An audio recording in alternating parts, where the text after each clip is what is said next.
Magandang araw po sa ating lahat. Samahan niyo po kami na dumalo sa isang ninang.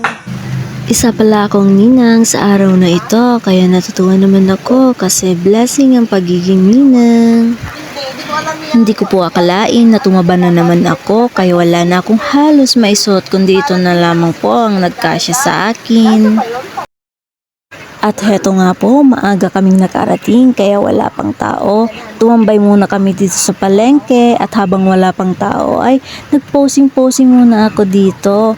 Pero napansin ko habang nakaupo ako, kahit di pa ako kumakain ng pananghalian, ay medyo masikip na.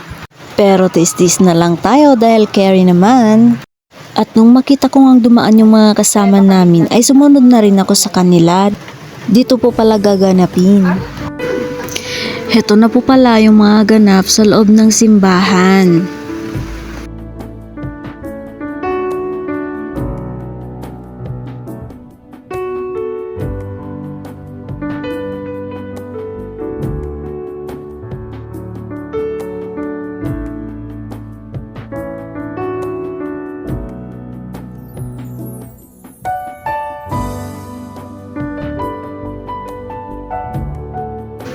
Pagkatapos ay syempre hindi nawawalang mapapicture sa ating inaanak. Heto nga ay natapos na rin kaya lunch time na. Nadatnan ko si nanay, nabala sa kanyang pagluluto.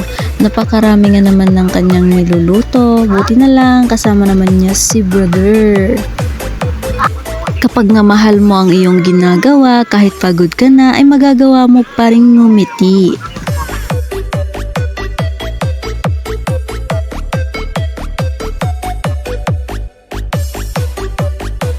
At ngayon ay oras na ng pananghalian naming lahat.